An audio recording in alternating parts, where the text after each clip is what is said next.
Hello, you guys. How are you all? Good to see you, and thank you for being here. So today we are going to continue on this journey, reading through and talking about the series of books, The Cell Next Door. Today we're on part 2. Of course, now some people didn't like listening to me read. That's okay. I'll actually pin the link to the book so you can get it yourself if you don't want to hear me read and listen to my commentary. But yeah, today I scratched my eye and I'm like the day that I'm reading, so I have to wear my glasses. So hopefully I do okay and I can, make it happen and all that. Let me get the link to the book. I put it in the back. 1 second. Let me say hello to you guys too. I feel like I haven't done this in so long because I haven't been on much lately. Okay. That's not the right link. Okay, give me just a second.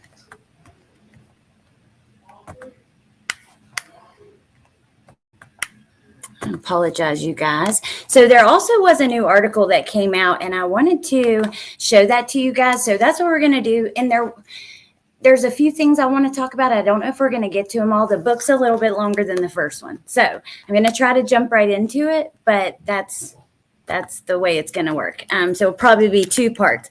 Hey, Neat Noodle. Hey, I'm Just Me. Hey, Meg P. Hey, B Crumbs. Adrian. Nana Banana. Hey, Preschool Granny. Kathy. Mayla's Mom. 99 Problems But Crime Ain't One. Hey, Fragrant Anxiety. Oh, thank you, Meg P. Hey, Margie. Hey, Shannon. Thank you. Oh, Pinche Becky. Thank you for being here, and thank you for gifting 5 memberships. I shared, you guys, I know many of you have been here, and we hang out and talk about stuff for hours, and we feel like we get to know each other. I thought you'd be really excited to see Pinche Becky's channel, so I linked it on the community page the other day. You guys should go check it out. Thank you so much, Pinche Becky. Hey, Charlie. Yes, I'm Just Me as Jamie. Let me see here. Preschool Granny, thank you for being a member for 13 months. That went fast. I love it here. Well, I'm glad that you do. And yeah, hang in there with me because I'm a little rusty. I promise I'm going to start doing more live streams. Cray, you can say what you think. I mean, anybody can say what they think. When I have guests on, I can't allow people to, you got to keep things respectful.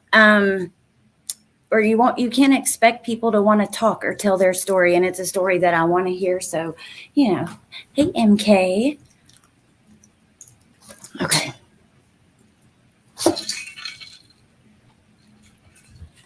Hey, Tess. Happy birthday week. It's not Tess's birthday yet, but it's almost. Music City Mom.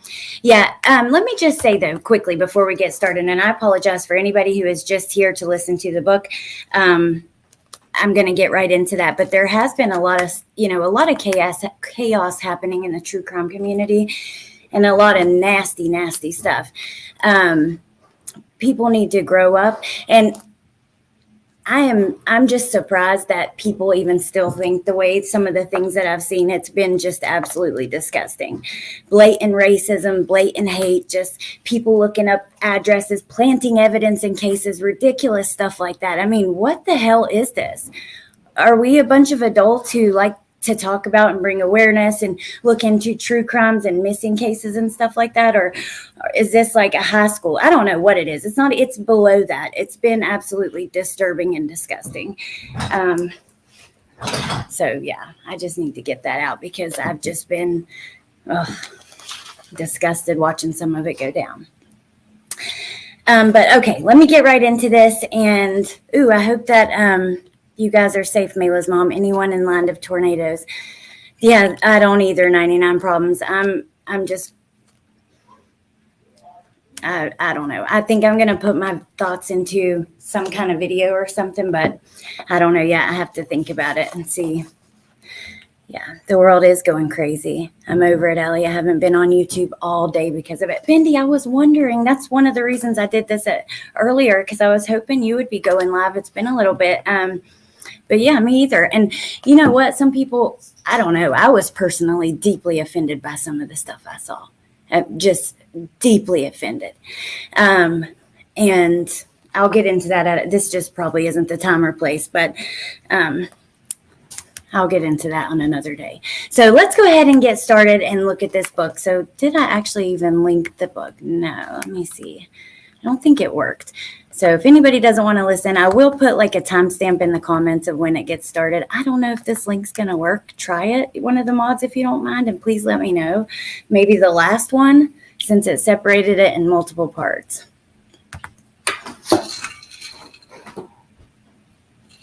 I'm informing my community about a cult, and I'm telling you of secret phone recording, cyberbullying, just people trying to shut us down.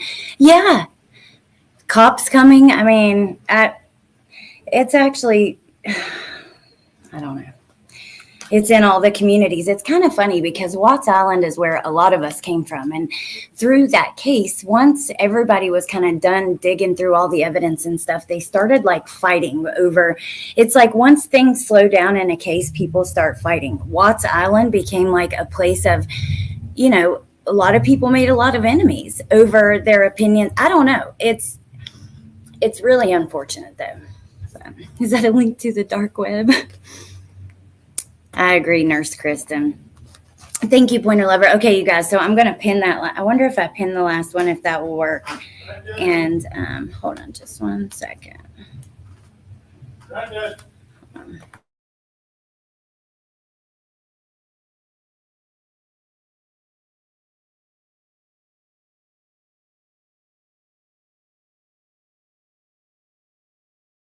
Okay, there we go. Watts Island became hell. Yeah, it absolutely did. And it's happening in other cases right now too. And I don't know, man. I don't know. I know that there's, I don't know. I'm just going to get started and we'll talk about it at another time. There is no page numbers. You're right. I didn't notice that, but it is a little bit longer. We're not going to get through it all. Let me turn the camera on and show you. So this is what we're reading today. And, you know, it's about this long. The text is large, though, so it won't take as long to get through it. Hey, Shauna. Hey, KJ. Welcome. Thanks for being here. Okay, so like I said, there was a new article that came out about Chris, and there were several people kind of making videos and stuff about it. Let me show you that first, and then we're going to get started. Amazon cut the page numbers off. Oh, wow. Okay. Hey, Melissa Jade. We're going to get off by the time for your live. This is going to have to be a 2-part live. But, okay, so this came out a couple of days ago. Chris Watts, who murdered wife and smothered his little girls as they begged for fear of fellow inmates. They want to kill him. You know, I don't like to do trigger warnings. It's true crime, but I'm just going to say that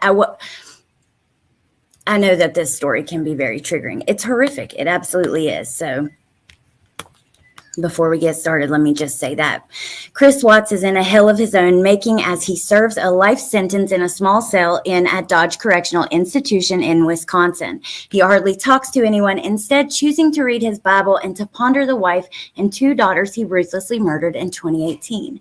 The Post has spoken to 3 people who have had contact with the 39-year-old killer behind bars, and they all say that he lives a sedentary lifestyle, has gained significant weight, and has lost most of his hair. What's more, the triple murderer often avoids eye contact with other inmates for his own safety.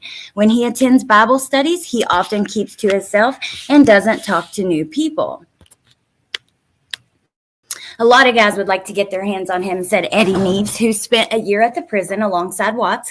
He killed 2 little girls who didn't do nothing to deserve it. He's the lowest of the low at Dodge. A lot of people want to get their revenge for those girls. Watts admitted to strangling his pregnant wife, Shanann in their Colorado home in August of 2019. He then drove her body to a job site at the oil company where he worked and disposed of it. He returned home and then smothered his daughters, Bella and Celeste, 4 and 3, as the little girls begged for mercy. After he pleaded guilty, he was sentenced to life in prison without the possibility of parole. Colorado prison officials arranged to have him transferred to Wisconsin for his safety. Something about this case hits me so deep in the soul. I don't know. Let me know if you guys feel that way. Because, yeah, it just, I don't know. Yeah, absolutely. Thank you, B Crumbs. The links that are dropped, definitely recommend. Please check out those channels. Hold on just a moment, you guys.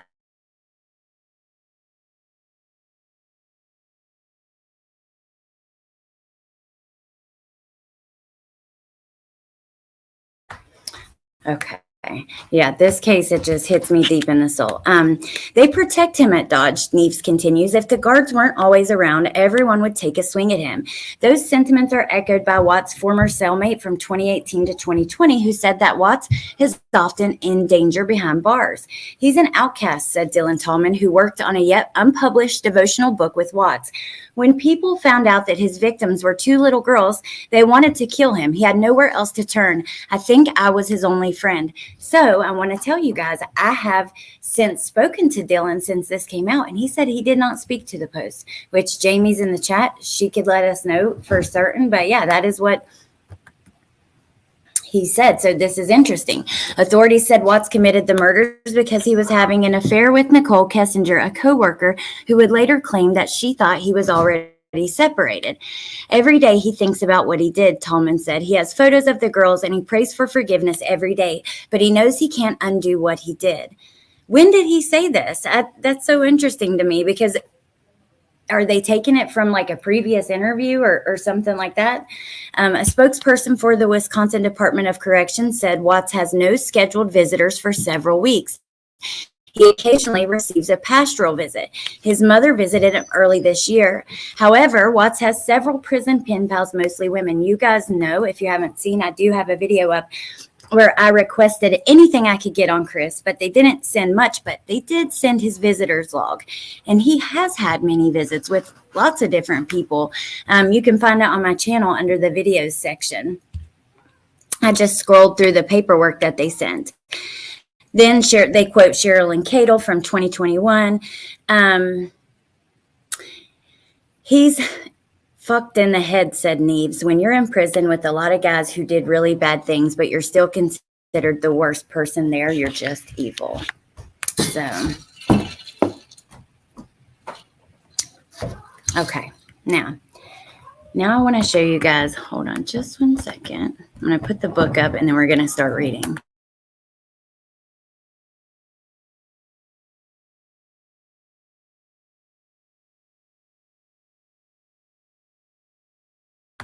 Okay, sorry, you guys. I come to a certain place to stream in my mom's house, so it would be quiet. And then, of course, everyone else comes here too. So, hey, Tisha Marie. I silent watch sometimes too, girl. Yeah. I'm Just Me says, I don't know, but Dylan didn't speak with the Post or any other outlet. He also has no idea who Eddie Neves is.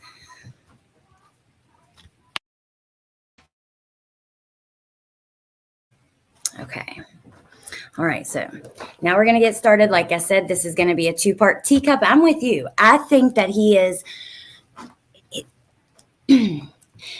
the most evil because you don't expect it. You don't see it coming with him. So many people they were just so caught off guard that he would even do this, right? And he was so passive and would always kind of go with the flow, very helpful, always had the kids, things like that. I just think that, yeah, that's one of the reasons that he is so evil, because you don't see it coming. You know, not all monsters look like monsters, and that's just the truth. Some of them, and especially, you know, I don't know. we'll get into that a little more. Let me go ahead and start reading to you guys. So here's the book. The link is pinned at the top of the chat. If you don't want to listen, don't like my commentary, there were a few people who weren't a fan of it. That's okay. You can just go get the book yourself. And then, hey, Torres. Okay. So, The Cell Next Door, Part 2. Acknowledgements. I have been hated on by so many people, and I am thankful for such support. I have been backstabbed, and it feels good. And I have been kicked while I was down, and I love it. This one is for the intelligent and ignorant alike without favoritism. For everyone that wished me the best, this is for you. For the ones that prayed for my downfall, this is for you. For the ones that loved me when I could do something for them, but their loyalty switched the moment I was not able, this one is definitely for you. Most importantly, for the ones that have followed this case and kept asking me for this story, finally, this is for you. Humbly yours, Dylan Tallman. So here's the introduction. He says, my body was in chains, however, my spirit was free. 11 years of my adult life I had spent incarcerated. I was not able to master it until I understood the scripture in my heart. I was stuck in the system. I was at the beginning of my turning point and onto a new and productive path. However, it didn't matter because the courts wanted me in prison for as long as possible, even on the most petty charges. I never caught a break. I was a known drug dealer, a cancer to society. I had stopped worrying about whether people on the outside cared about me. I let them cut ties with me. I had to work on myself. I thought if I improved myself and my life, then I was an improvement to other people. Next time, they wouldn't be so quick to judge. Hopefully, there wouldn't be a next time. Educating myself was mostly all I did in prison, and I also spent time working out. Therefore, nothing could ever hurt me again, not mentally or physically. I was at the bottom, but my vision was making it to the top, so I stayed productive. I spent my entire adult life in prison. I needed to prepare myself so I could get out and start over.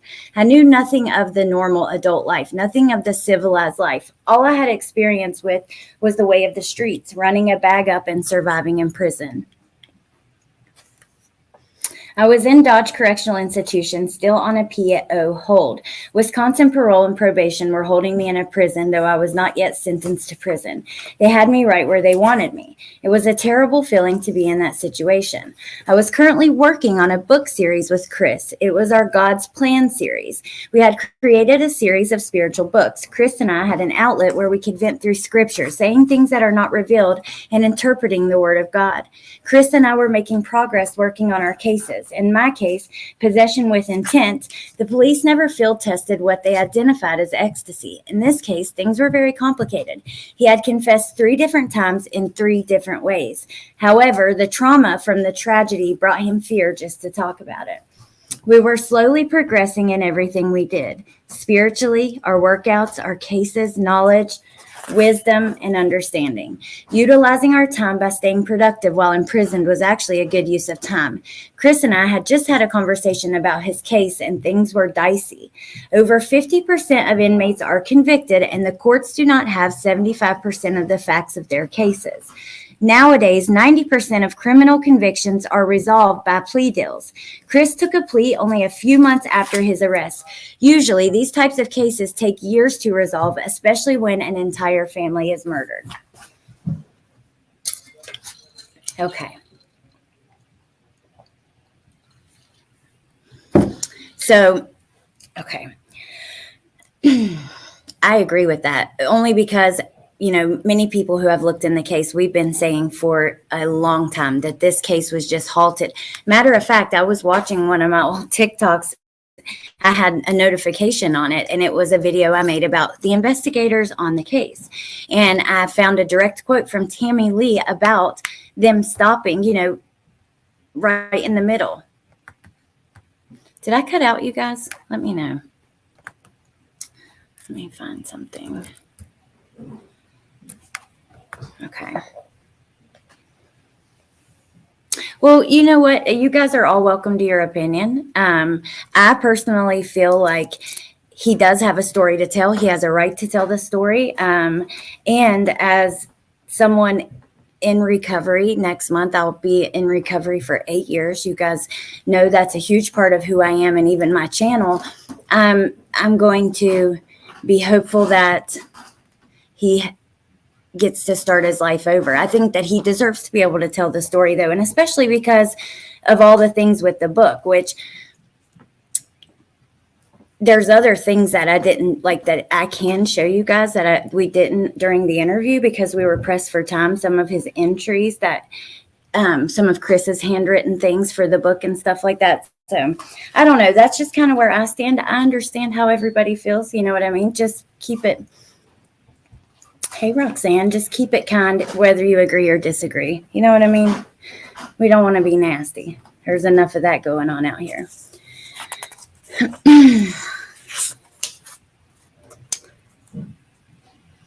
And I'm going to try to give, like, yeah, I don't know. That's just where I stand. So you guys can, feel free to disagree and kind of challenge me on my opinions. I like that because that's how we learn and grow, MK, it was drug related, and driving without a license, went on probation after that, things like that. It wasn't violence. It was more, with drugs and stuff. So.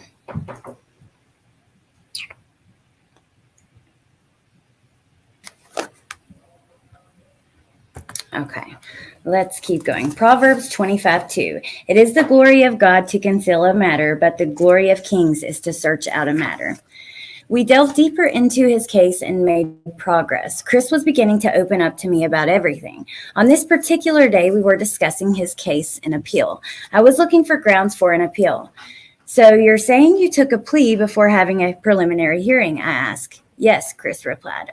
Are you sure you didn't waive your rights to a preliminary hearing? I asked. What do you mean? Chris said. Did you sign something saying you don't want a preliminary hearing? I asked. I don't think so, he managed. Why did you sign a plea agreeing to the maximum punishment? I questioned. Colorado had the death penalty, and they told me if I didn't take the plea, they would give me the death sentence. That's basically a threat. Sign here or die, right? I replied. I felt like it, he said. I don't think they can do that, bro, I told Chris. I leafed through Black's Law Dictionary and found change of venue. Hey, Destin. Thank you. Oh, you guys are so sweet. Thank you, Kim. Thank you, Mally. The case was closed unbelievably fast thanks to Rourke. He is shady. That's what I'm saying. And we've been begging for more information for years. I mean, so many. If only they would actually fully investigate the case, and they wouldn't have stopped. If there was a trial, or I don't know. It's really unfortunate because we've all been wanting to know more, because not everything, in my opinion, and many people's opinion, is out there. The full truth is not out there. So then when someone comes forward to tell what they know, I just, I want to hear it. Oh, Tisha, this is the best chat. Okay. Bro, this says if your case has a lot of publicity, you can hear your case somewhere else. And in your case, perhaps another country, I laughed. Or another planet, he laughed in return. At least he could find humor in his nearly hopeless situation. My attorney told me to file ineffective assistance of counsel on him, he said. So basically, he told you that he didn't assist you in your best possible defense as required by law. I said, also, it takes these types of cases a couple of years to resolve. Yours only took a few months. That's not normal or even heard of, I told him. If I go back to court on appeal, they will transfer me back to Colorado, and the inmates and people there wanted to kill me, which is why they sent me here. I am just not looking forward to reliving all of this. It was the worst thing I've ever experienced, he said. I know, but do it for your parents. They love you, and it would mean the world to your mom. I said, yeah, it would, but these phone calls are recorded, and I said too much over these phone calls, he admitted. Chris will never. That, in my opinion, he was too cowardly to even stand trial. He will never. Like, I just see him as a coward. I'm sorry.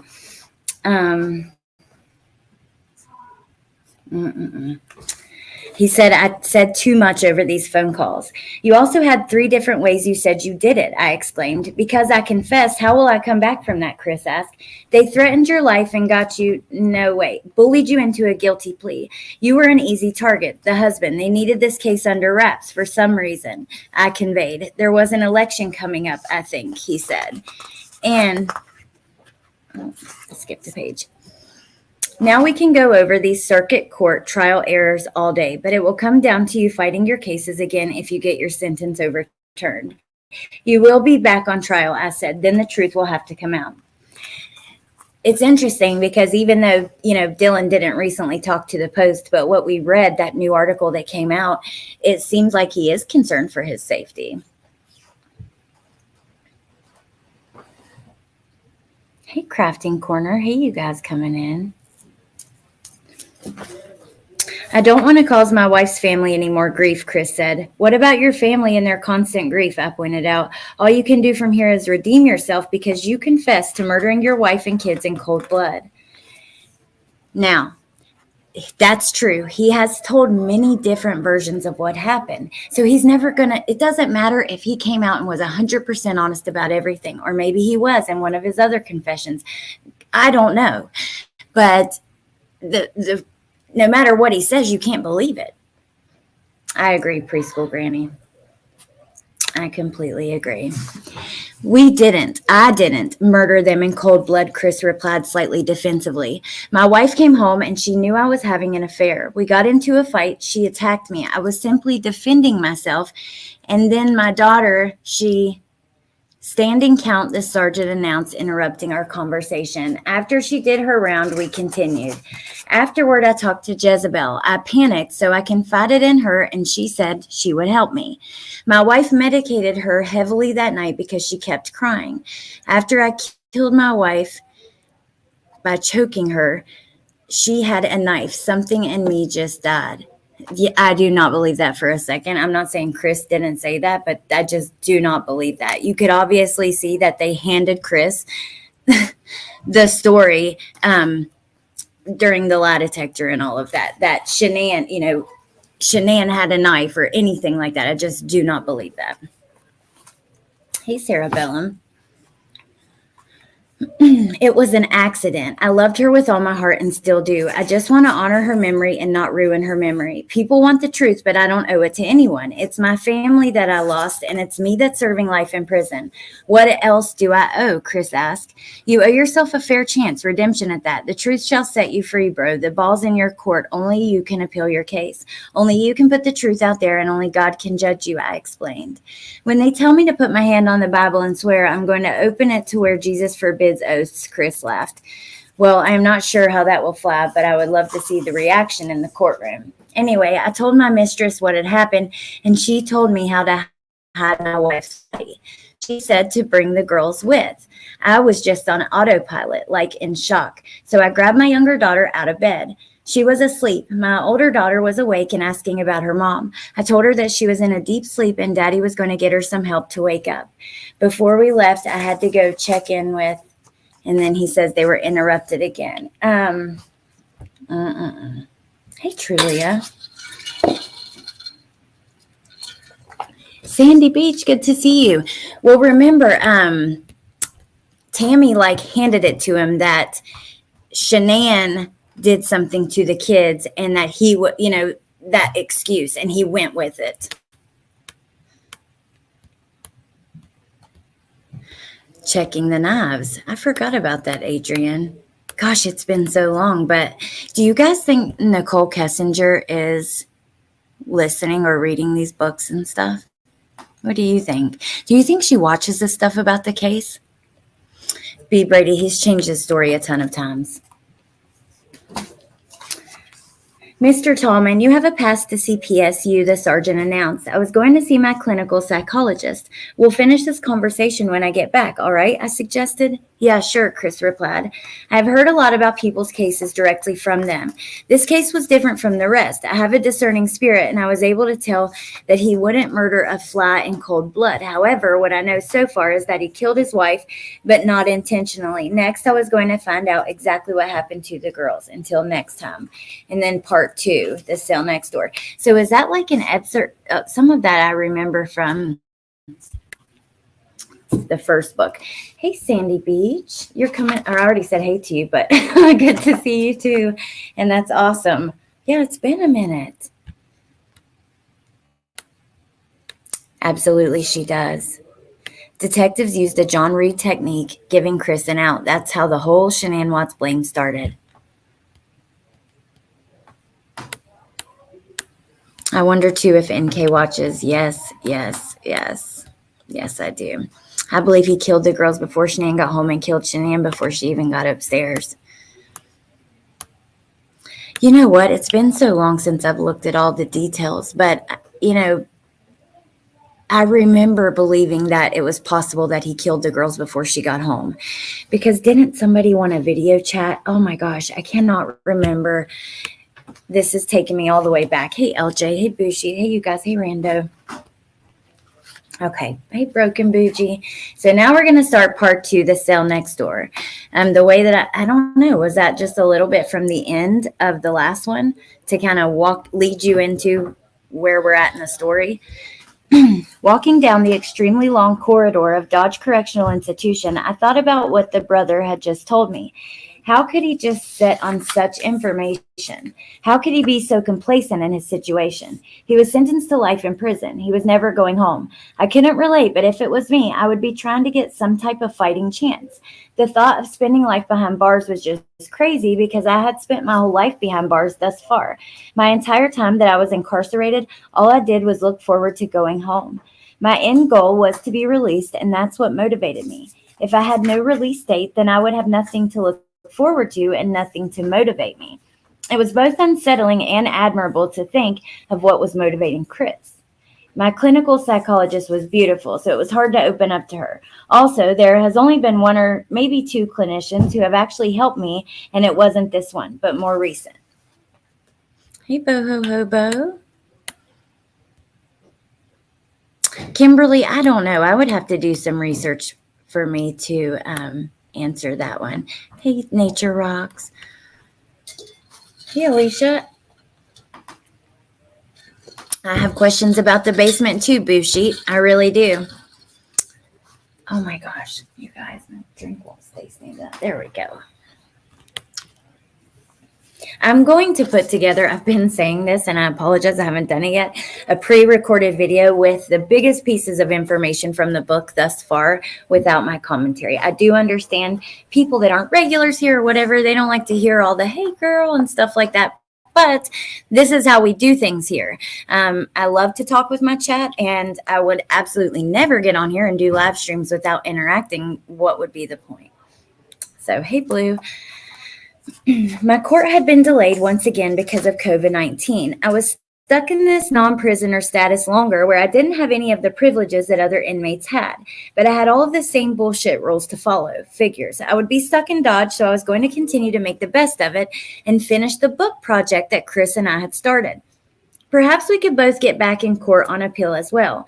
It would be a lot of work. It would be a task more difficult than others, but not exactly impossible. Oh, thank you, Real Killers. Oh, truly, you're amazing. Thank you. You guys are the best. Okay, so now we're on to our next one. And our Bible verse is Proverbs 23:27-28. For a harlot is a deep pit, and a seductress is a narrow well. She also lies in wait as for a victim and increases the unfaithful among men.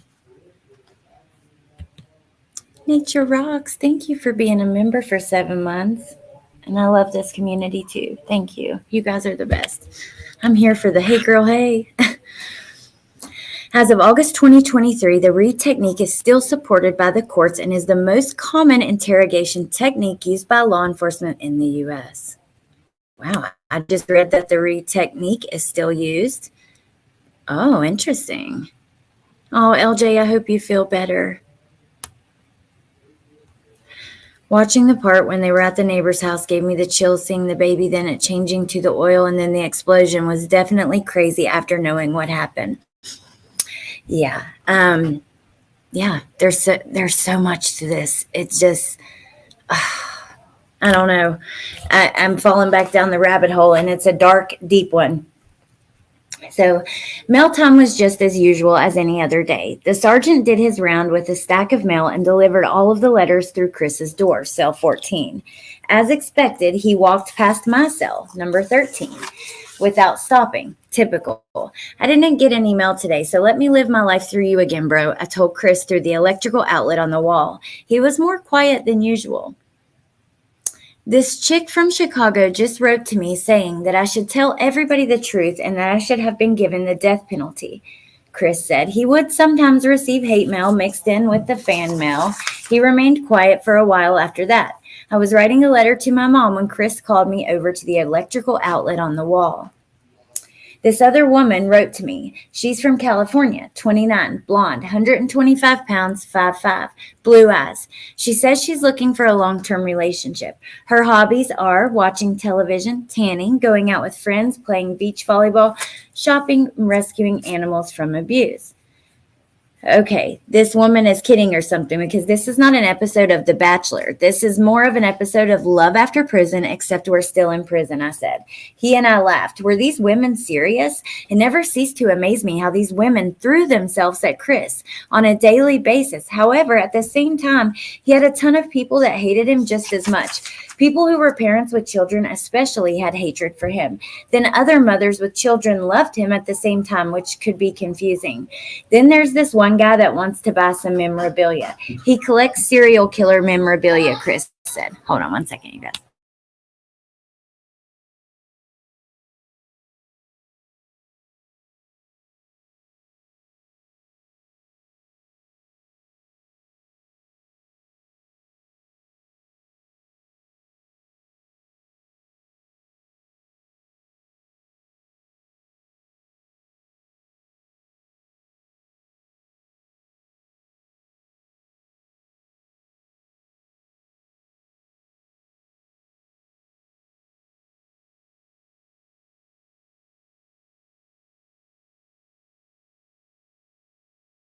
Okay, I apologize, you guys. The collector.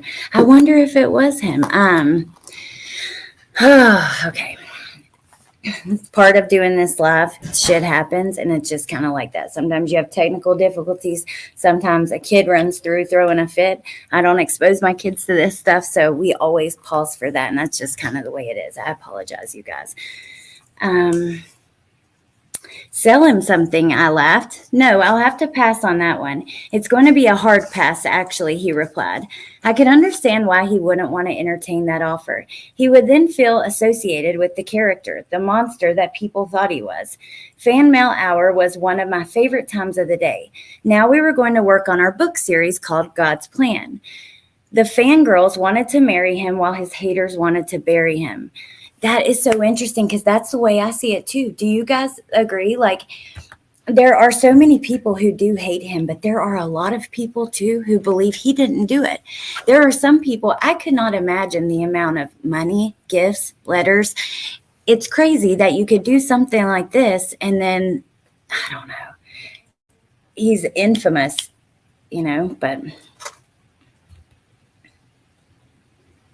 Oh, thank you, Kimberly. I appreciate you guys.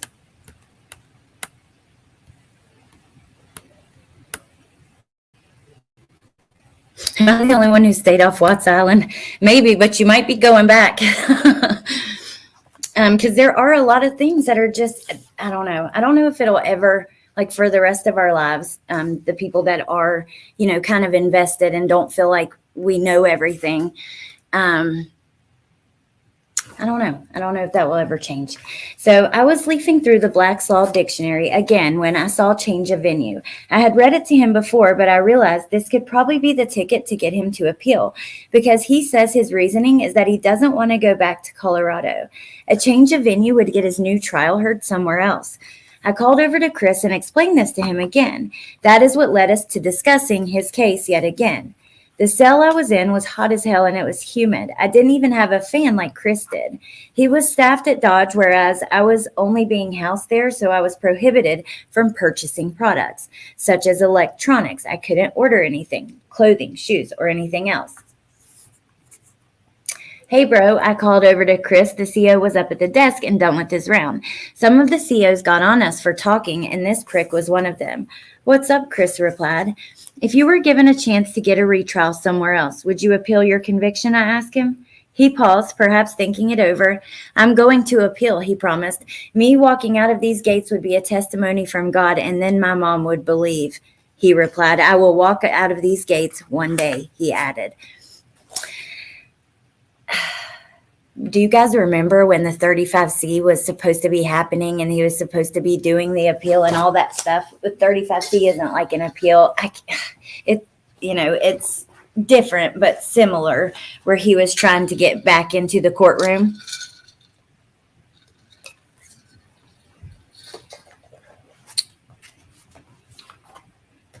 Do you think if you will get out that you will contact Nicole or Jezebel? I asked him. Not a chance, he said.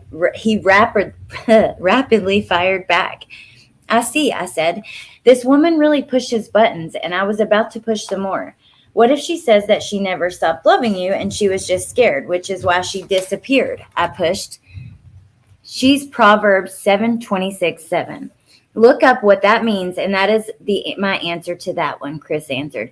I next looked it up in the Bible, and that is as far as we got on the subject of her that night. And that verse reads, For she has cast down many wounded, and all who were slain by her were strong men. Her house is the way to hell, descending to the chambers of death. I read it twice, and I knew he was trying to tell me something. Wait a minute. This was his second time defining her by these proverbs. He was indeed telling me something. And remember, we kind of touched on that before. Hey, Little Red.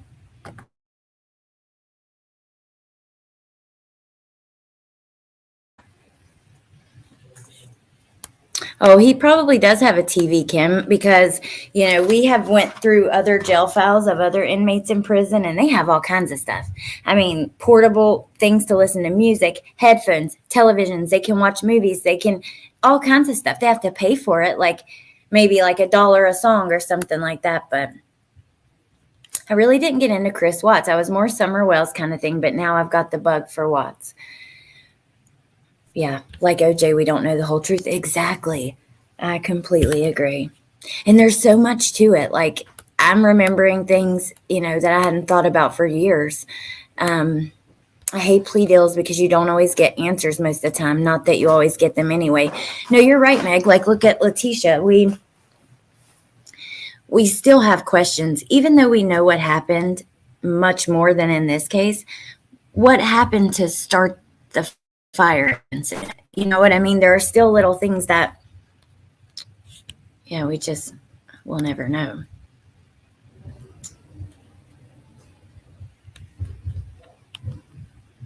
Okay. There are so many questions that are left just unanswered.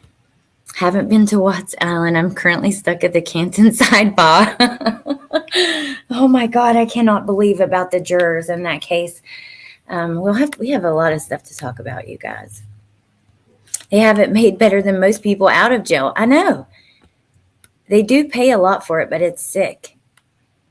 Stop the misogyny, Chris. Blaming a woman/demons for your actions. Ick. Agree. You can buy TVs in prison. Yeah.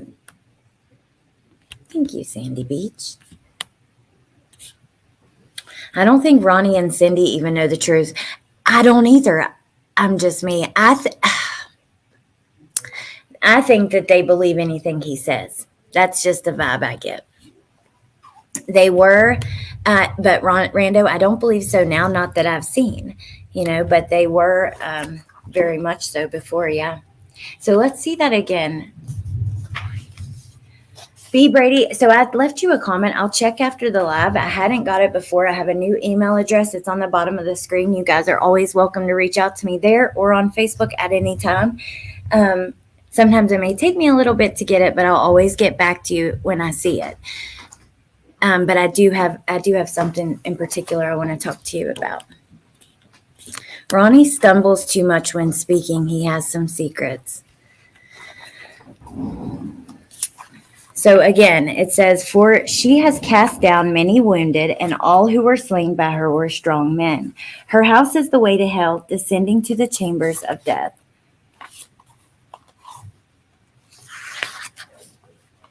Oh, cutie pie, that's good.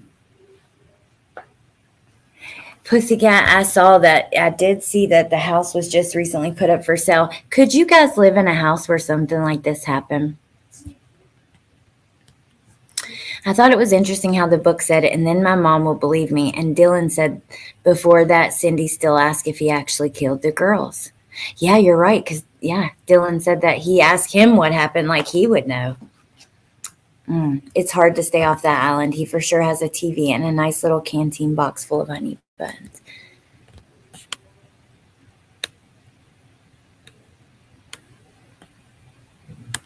I think they want to believe she hurt the children and he hurt her because of it. I do too. And I think that's probably easier to accept.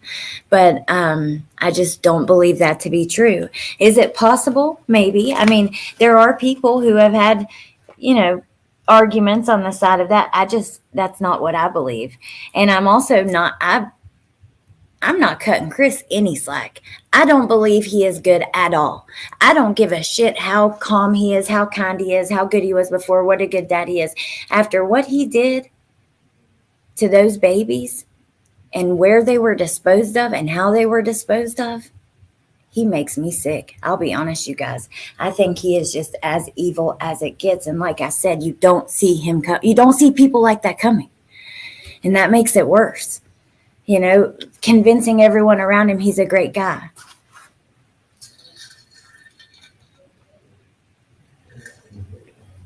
That's Watts Island again. That's why I have the island pictures in the background. But let's keep going.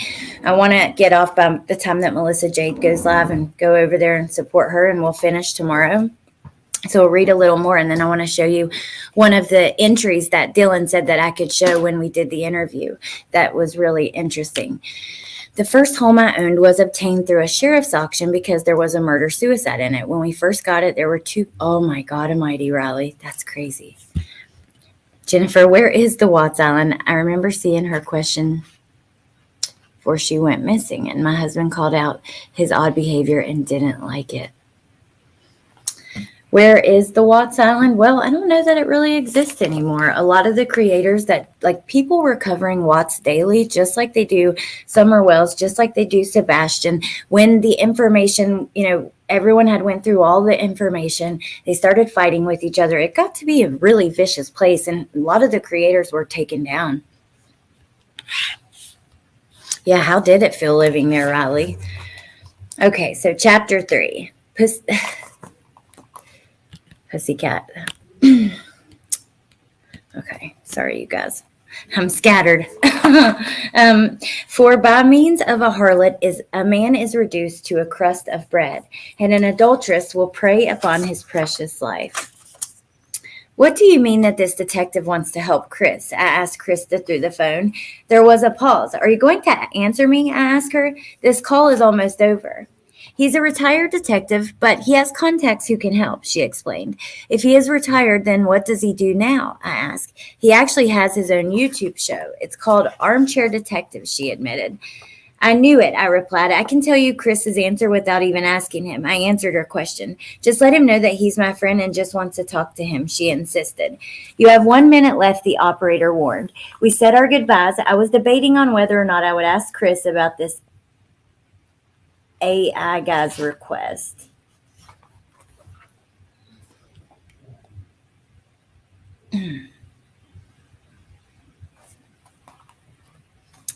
Day room ended early because another inmate got into an argument with the CO. We were all ordered to lock into our cells, including the inmate who was arguing. Next, a captain and 4 COs, including 1 sergeant, arrived. The woman sergeant ordered the guy to cuff up, and he would be going into Unit 18, segregation. How about I put you in a boski and beat that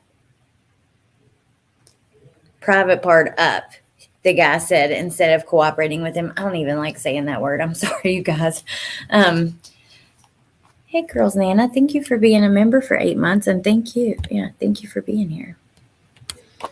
Oh, okay. I'm just me. I didn't know that. Thank you. Oh, yeah, that's right, Alan. I did know that, but I didn't put it together. The guy said, so the guy yells at the CO, makes a sexual comment. Eventually, the guy put his hands through the trap in the middle of the door, and he was cuffed in the back. They then escorted him out of Unit 11 and down the long corridor of Dodge to Unit 18. When the drama cleared, Chris and I did our workout since we didn't have recreation that day.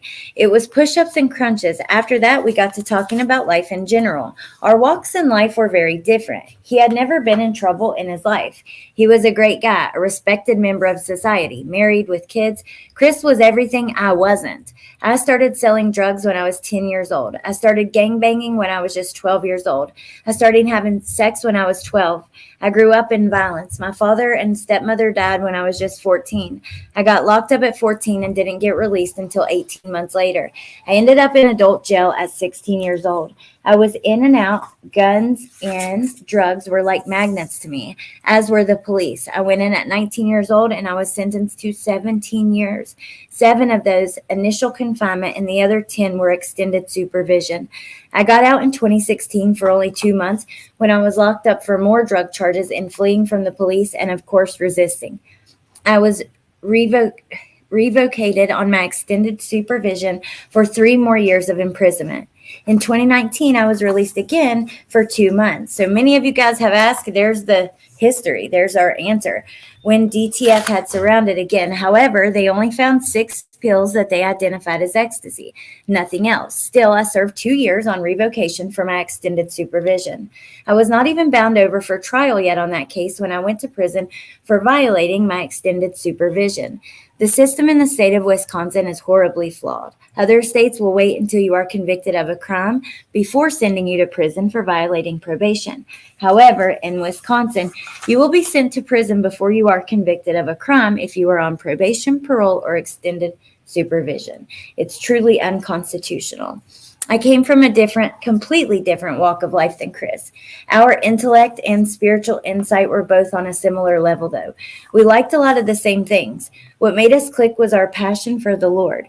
We both sought forgiveness and searched for that higher power. We went to the chapel a lot, and we also had our own Bible study, which took place all of the time in our cells. The Spirit was strong upon me in 2020. Today it is not as strong. Oh, Tess, thank you for being a member for 20 months. Oh, yeah, I'm definitely blessed to have you guys. Thank you. Let's see. Hey, Abellis. Yes, I think he has moved to Rumble, Vicky. I don't think anything would have happened had Chris not have met NK. I agree with that. I completely agree with that. Hey, Cement Shoes. Good to see you.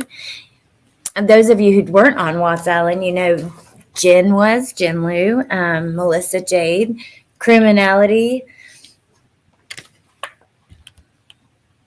of course, Amber. Okay. So he says, I came from a completely different walk of life than Chris. Our intellect and spiritual insight were both on a similar level, though. We liked a lot of the same things. What made us click was our passion for the Lord. We both sought forgiveness and searched for that higher power. We went to the chapel a lot, and we also had our own Bible study, which took place of all the time in our cells. The Spirit was strong upon me in 2020. Today it is not as strong. Did I reread that part? I was telling Chris about a few recent brief encounters I had with women prior to my arrest. I really liked this one woman in particular, and she had some issues I learned. I told Chris through the electrical outlet in the wall. Yeah, I know what that's like. What type of issues, he asked. She was nice, good-looking girl, except when she used drugs. When she did, she turned into a psycho and a sex addict. She tried to stab me a few times, I told him. Lord Jesus, Chris replied. What happened when she tried to stab you? I just took the knife from her and calmed her down, I replied. That easy? You just disarm her and then you're able to sleep next to her, he asked. Yeah, pretty much, I answered. See, the one time I am in a situation like that, then all of this. He managed. I had another psycho just before that and shortly after that. I need a normal woman, I said. What about Krista? Chris asked me. Speaking of her, she claims that some retired detective wants to talk to you. Who? He asked rather quickly. I had to rack my brain for a bit to remember his name.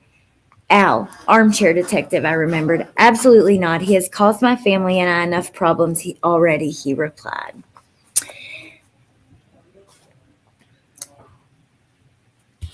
Let us know, Patricia.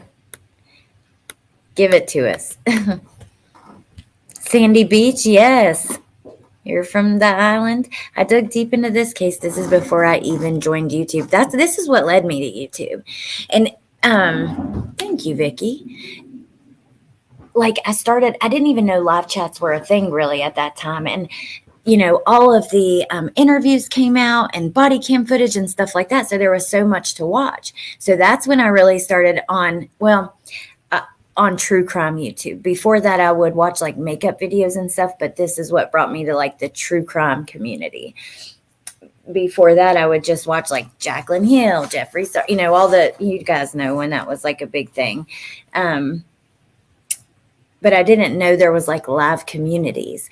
And then those interviews came out and the videos and people were reviewing them. I mean, God, those interviews. Hey, Grandma Sherry. Good to see you.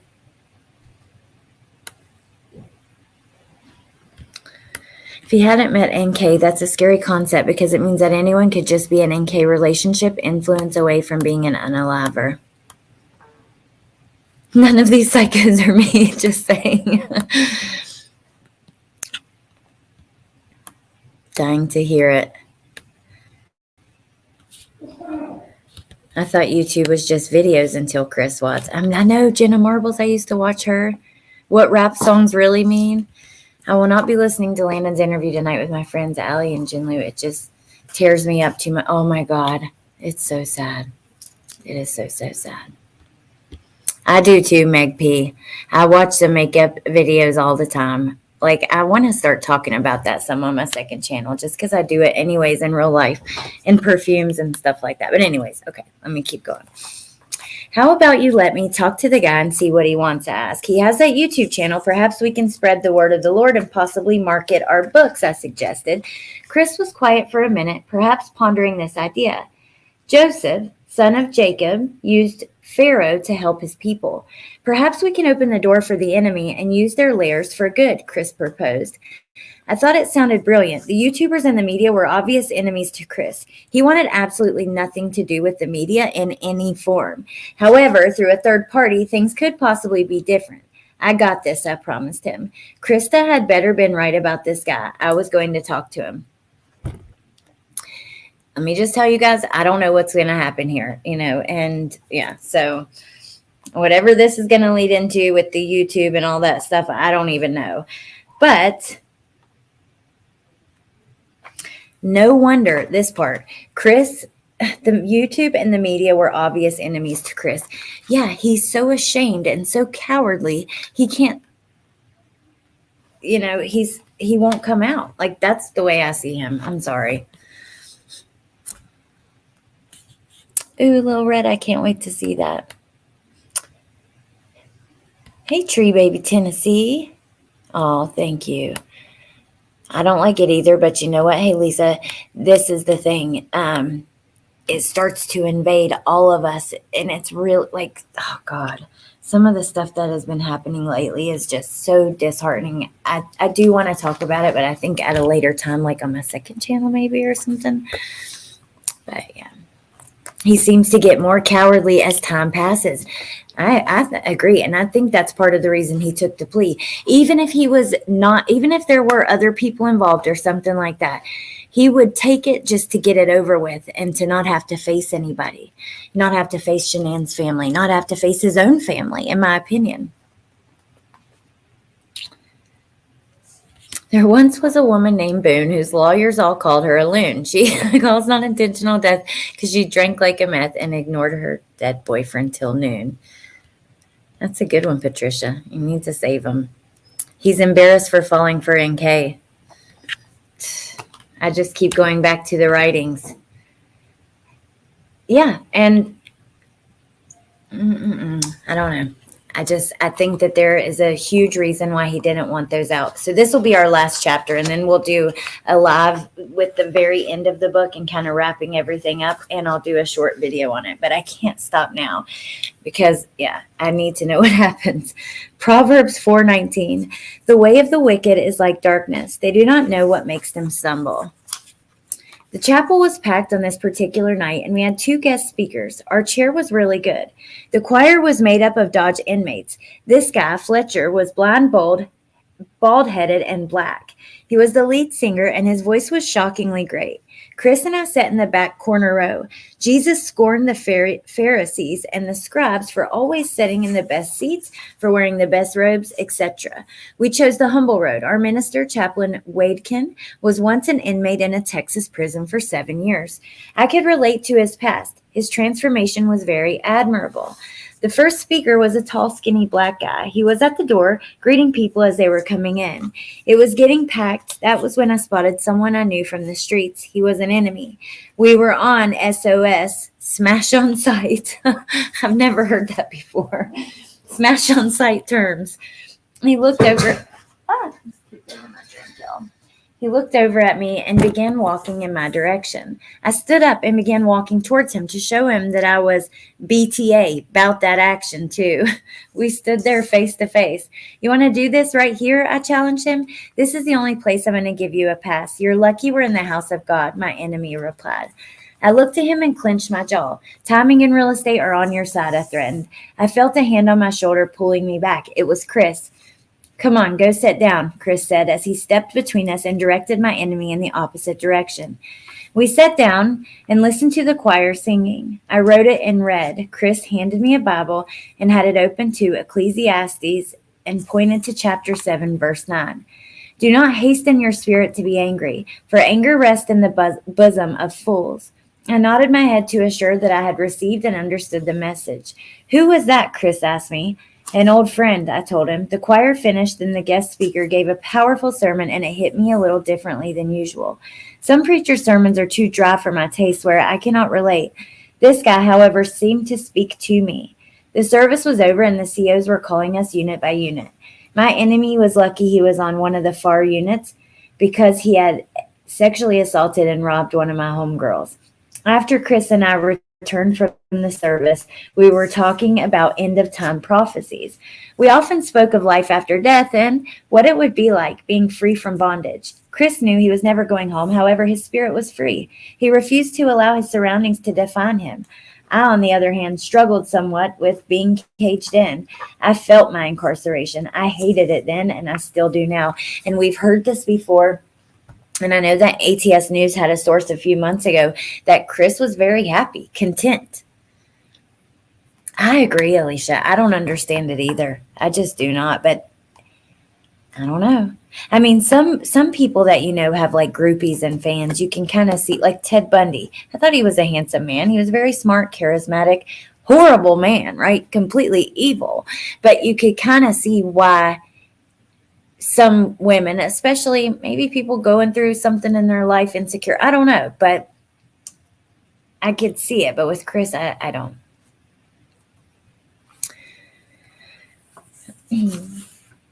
How are you so humble with having life in prison? I asked Chris, meaning he's totally content, in my opinion. That's me adding that. It's not in the book. He sighed a little and said, because God has me right where he wants me. Perhaps I can help the people in here. If you win on your appeal, you can help many people. A lot of these guys in here have all the help they need. Your mom and dad are doing this time with you. I've put the gray in my mother's hair. If you don't do it for you, then do it for your family. Oh, I'm going to fight it. My family is still looking for an attorney. They cost so much. One wanted $100,000 and others wanted even more, he said. Perhaps our books will gross enough money and we could lock in with a good lawyer. Chris said that money is all you. I just want people to believe in Jesus. Now, remember, like I said, there was this whole incident with the 35C and with people trying to get attorneys to represent Chris. And then it just never went through. I think that Chris didn't want it. Personally, it feels to me like he's afraid of all of the evidence being revealed. Thank you, Abella Stowe, for gifting 5 memberships. That was super sweet. Thank you. I appreciate that so much. And welcome to the members. Chris is just so dull and boring. He probably loves the monotony. Yeah. He's comfortable because he's controlled, scheduled, and doesn't have to do anything. Yeah. Yep. It's freaking weird, but I think it's because he knows, I don't know. There's no getting out of this after what he did. What would make a person, though, take such, like, I don't know. I just don't understand why you would do all of this instead of just getting a divorce. You know what I mean? It doesn't make sense to me. I was an author of one book so far, and I promised Chris I would get us published. We were continuing to work on a book series called God's Plan. And again, I'm about to show you guys an entry from that before we wrap it up. I think we will be done once you are released. He suggested through the electrical outlet. So we work on it until then, I ask, or until they move one of us. I will stay over here until they move you, or until you go home, he said. Then we better get a lot done, I instructed. Sounds good to me. You know, I really don't like writing, I admitted to him. Why do you write then? Because I have to. I've been locked up my whole life. I didn't go to college. I didn't have a career, a 401k, a house, or kids. I've never even had the chance to file taxes. I looked down at the concrete and shook my head. This is all I have, so I can't fail at writing. It's this or the old life. I either sell books or I sell drugs, I admitted. There was a moment of silence. I could hear keys jingling down the hall. This particular sergeant didn't care if we talked to each other from cell to cell. Dodge had some petty rules. That's very admirable. I can't even imagine what that would be like. You have the gift of discernment, the spirit of knowledge. Understanding your strong suit. You got this, bro, Chris assured me. Thanks, man. I'm still going to try to help you get out. You just need to guard your heart from all the Jezebels out there, I said as we laughed. Amen to that. Hey, Scotty. Aw, I'm so happy to see you. High-profile killers. Fans are called hybristophiles. I know. Chris needs to be controlled. Yep, I hate that he's happy and content. Good to see you, Scotty. Yes, Patricia. I actually did a live. Like, I wonder if it's still up. If it is, I'll have to find it and share it with you guys. One of my first lives, and we talked about that. I think Melissa even came up, and we talked about Kendrick Johnson and that and some other things. I agree with Allie. Chris don't want all the evidence on the table. He didn't work alone, in my opinion. That's how I feel. Exactly, Destin. Jennifer, thank you. I appreciate that so much. Thank you. Paying it forward. You guys are sweet. So Dylan says, this is interesting. I was troubled by how great of a friend and person Chris was. How could he be accused of such a heinous crime? I just had to know. I just couldn't see him doing anything such as killing his family. He never spoke badly of them. They seemed like such normal people. Well, he did cheat on her, but other than that, there were no signs of domestic abuse in their relationship. His case is just so bizarre. Bro, you are too good of a guy. I know you couldn't do everything the media is saying. I don't think that you killed your girls. NK should repent for the grief she brought upon you and your family. Chris sighed and took a deep breath in, let it out, and said, it is the glory of God to conceal a matter. Speaking of concealing, why would NK want to search about covering up her text messages and what cops could find? Why would she delete stuff? Why would she break parts of her phone? You know what I mean?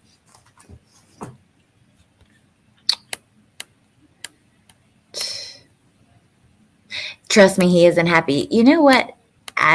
We've seen before inmates that pretend, that they are like Tisha. Night, everyone. Gonna keep listening as I fall asleep. Yes, I think NK keeps an eye on the media. Remember how she looked up, yes, how much Amber Fry made. Yes, I do. And I hope you have a good night. Mary Mushroom.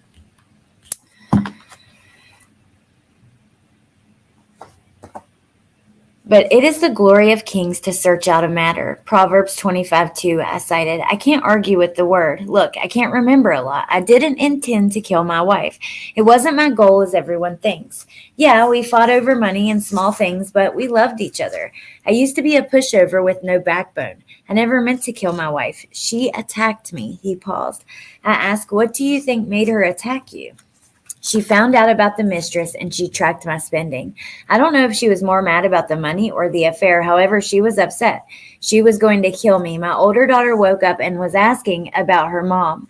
I told her to go get her sister, and Mommy was in a deep sleep. We needed to get her some help. Like I was telling you last time, bro, I was numb. I was on autopilot. I just lost the love of my life. I was in love with Nicole at the same time, he explained. We've heard this before about him being on autopilot. I don't believe it for a second, Riley. Hey, Natasha, not for a second. I knew about being in love with two women at the same time. You can only choose one of them. Why didn't you call the police? You called your mistress, bro. You might not even be here if you had done that, I pointed out matter-of-factly. I didn't know what to do. I've never been in trouble, he said. It made me think. He's not a career criminal. He's not a criminal mastermind. He wouldn't know what to do in a situation like this at all. Somebody had to have helped you because you wouldn't have known what to do. And to your own family, I told him, look, it's hard to explain.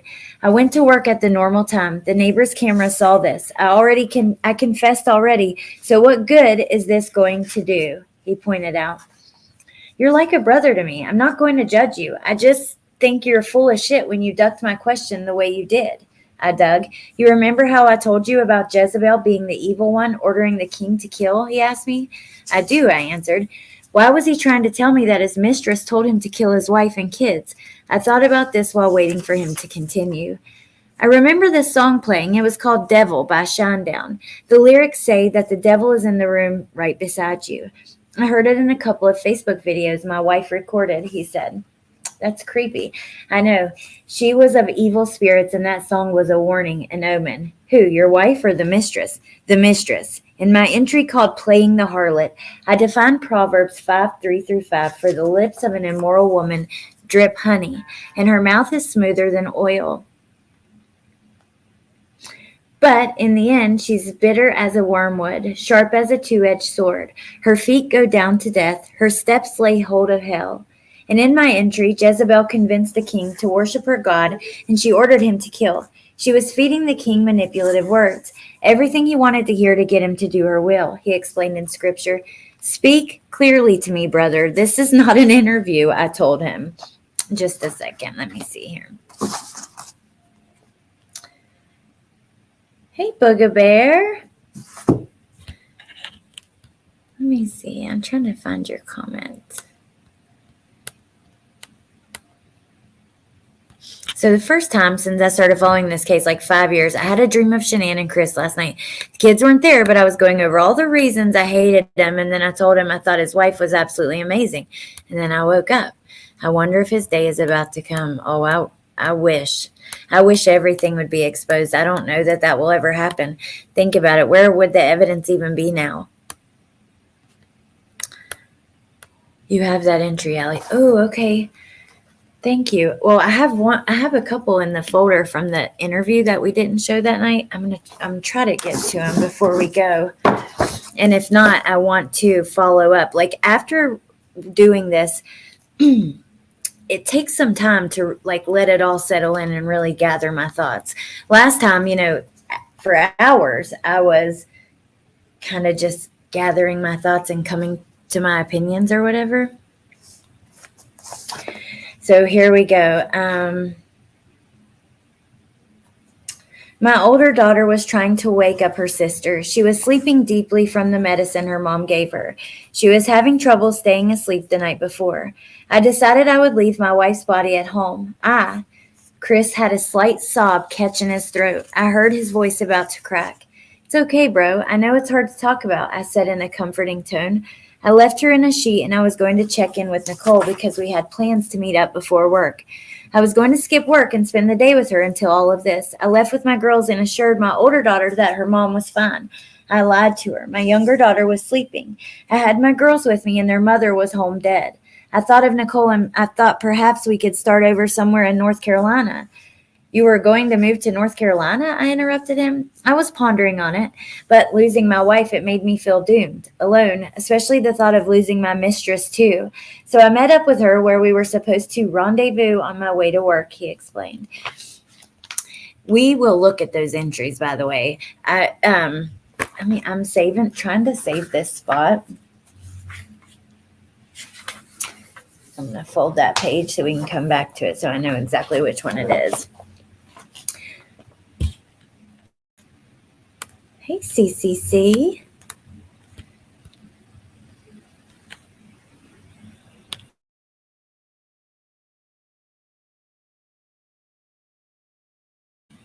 Okay.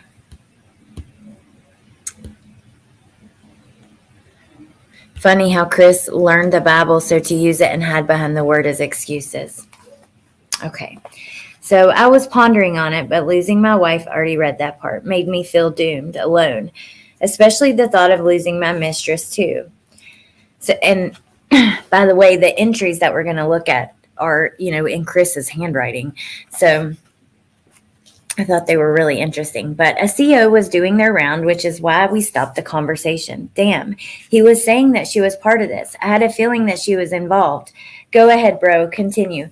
Nicole was calm about the whole situation. She told me to just go to work like I was supposed to, and she asked me about the girls, he explained. She asked you about the girls, I asked him. We talked it over for a while, and we decided that we could make it look like they went missing. Things blew up in the media. The pressure unfolded fast, Chris explained. What about your wife's body? I questioned. She said she would take care of it. Which, by the way, why would Nicole be listening in on an interview with Chris and the police about his missing wife? Why would they be on three-way listening in? That's another thing that makes no sense. I really didn't want any of this. One sin caused another one, and one after that, and so forth, he added. The snowball effect. That's exactly what it was, he agreed with me. We should probably get ready for day room and get a phone first, he added, and I agreed. This stuff was getting deep. I felt his pain. I felt pain for the families of the victims. I shook my head when I thought of the mistress. We have one chapter left, and I don't want to... No, we have two. Okay, let me just stop there. I'm wondering... Melissa's about to go live in a minute, so I think that we will have to do a separate one tomorrow. We'll look at a couple entries now, finish the book tomorrow, and just kind of have conversation around it. Or let's see. Let me just show you one of these, though, really quick. This one.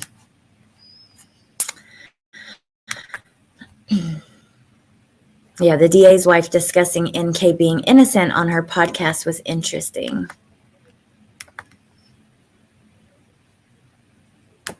Okay, so this is one of Chris's entries, and it's from May of 2020. It's called Sweet Child of Mine. Dear Heavenly Father, the blessings of this life I have taken for granted. The miracles I have deemed ordinary. The miraculous I have deemed ordinary. The supernatural I have received as natural.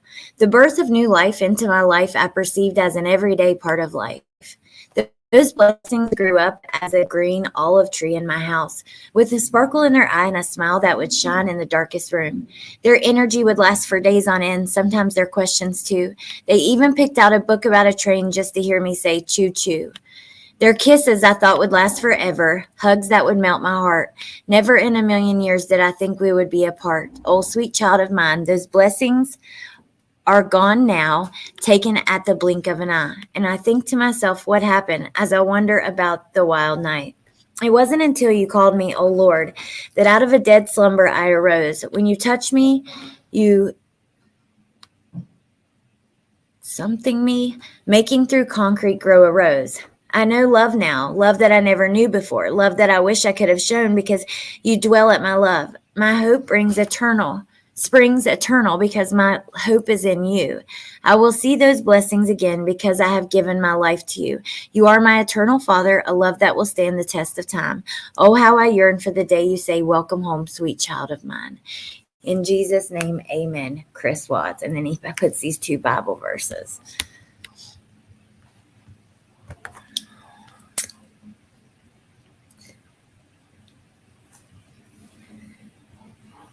Okay. Let me see something, you guys. Just 1 second.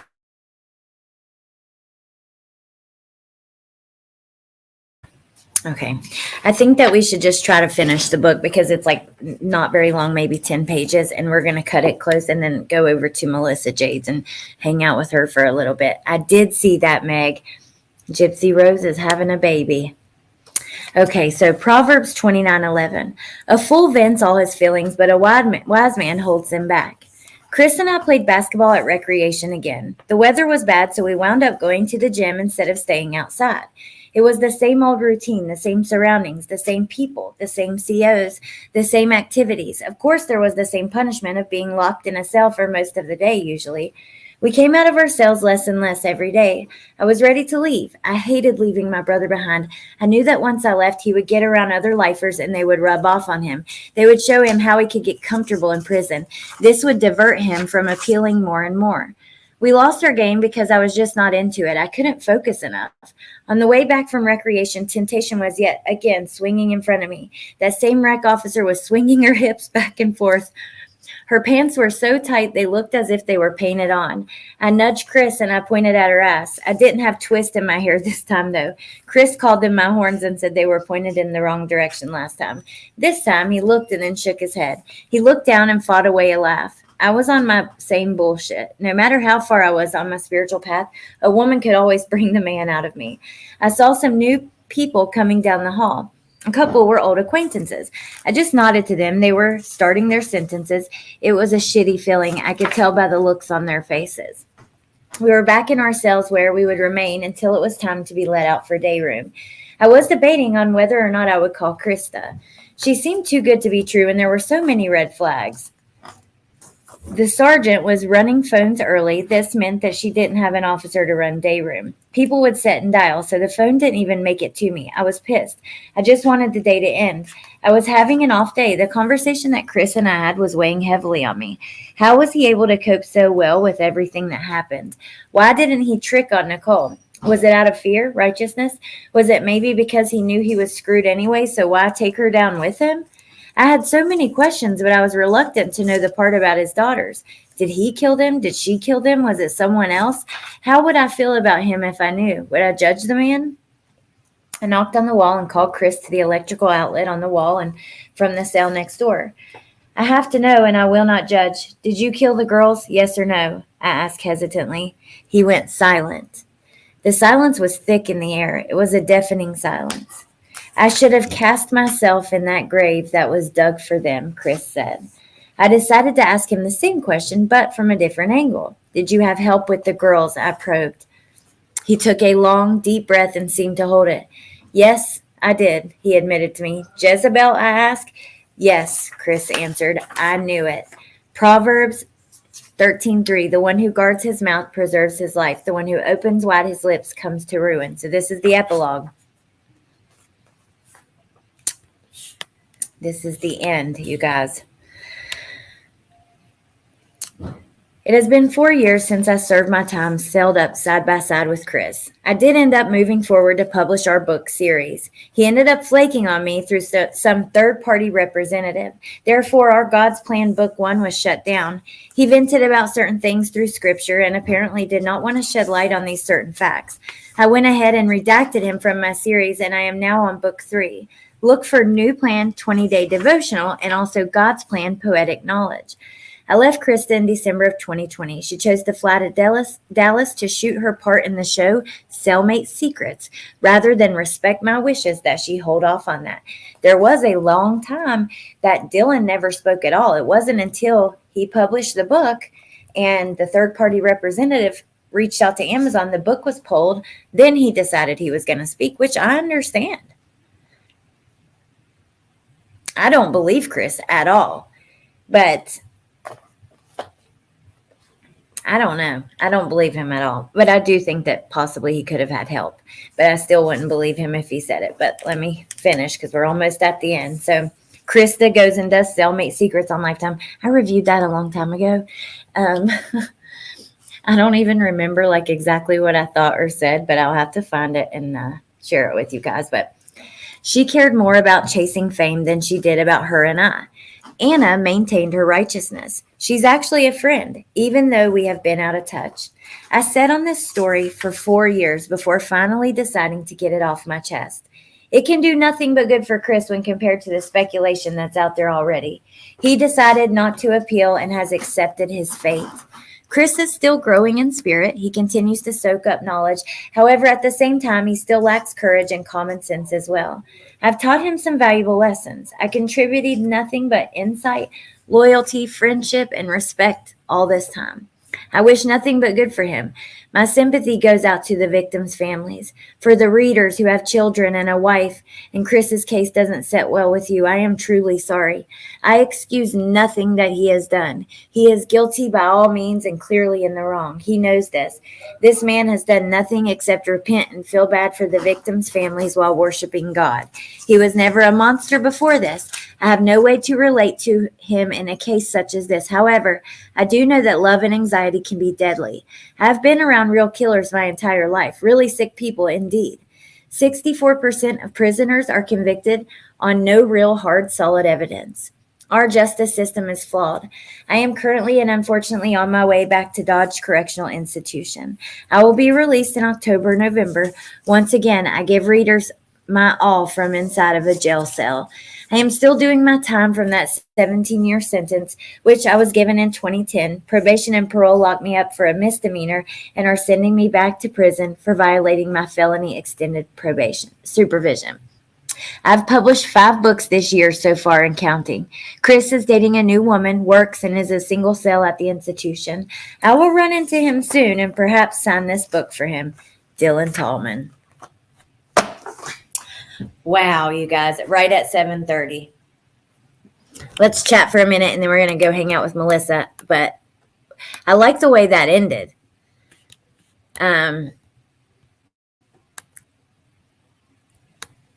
Yeah, I still want to know who the third-party rep is. Wouldn't those phone calls he made to NK the morning of be in discovery? Well, there's some interesting stuff with that. I'd have to go back to give you exact details of when they communicated, but I do know this. She didn't check into work that day. Her phone pinged by their house that morning. Her phone never pinged in that part of town except the times that she went to their house. There's more to it to me. He's a decent writer for having no education. Well, you know what? Look, I support him telling his story. I don't believe Chris at all, but this is the way I see it. It is his story. He has a right to tell it. We've all been asking for it. And writing and doing something legitimate and changing your life and being in recovery and trying to start over. I mean, and that's sad. In the book, he said he's never had an adult life. He's always been locked up. Like, I wish nothing but the best for him. And you too, Jamie. I appreciate you guys. And yeah, thank you for sharing the story and being willing to answer all the questions and sharing tons of evidence of what happened. I think he's a good writer too. All right, let me show you guys a couple more things, okay? So let's go over to this for a second, and I'm going to let you go. But we can look at some of these entries in detail at a later date. But remember now, to me, like I do, the reason I want to hear from him about his story is I don't think anyone else has ever got this close to him. And I don't think that he's one to open up. I've had people come on here to talk about Chris and, you know, their time locked up with Chris, asking me to pay him to do it and everything. They never asked me for anything and have been willing to answer questions. They've sent me tons of like evidence of what happened with the book and the third party representative. We'll read through these. We'll have like a roundup discussion in a day or so and read through some of these other entries. But hold on.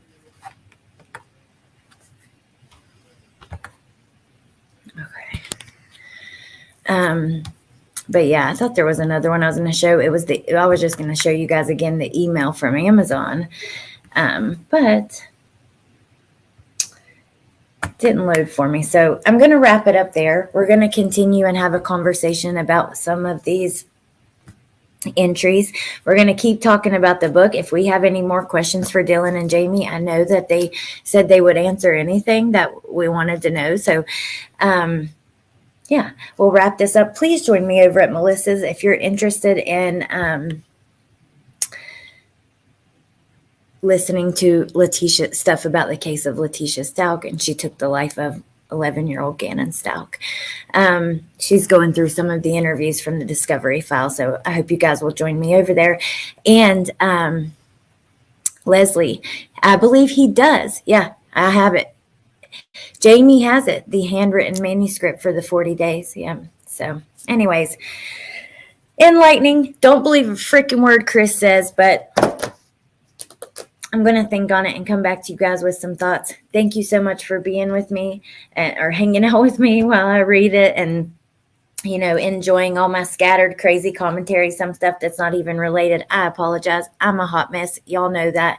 Pinche Becky, he did go on panel with me. So you guys, if you missed it, I have a playlist in the description, and it has the first book, my interview, and this book.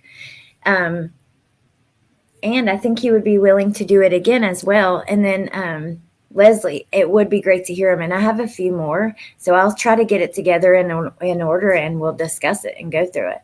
But yeah, okay, I'm going to drop Melissa's link. Let's go over there and hang out. And I think Amber has a live in a little bit too, so I'm going to drop her link as well. Again, the book is pinned at the top. And yeah, thank you guys. If you have any questions or anything, leave it down below. Thank you for hanging out with me. Thank you to the mods. I really appreciate you guys. And I appreciate the chat. And I hope you guys have a lovely night. And I'll see you soon. Bye.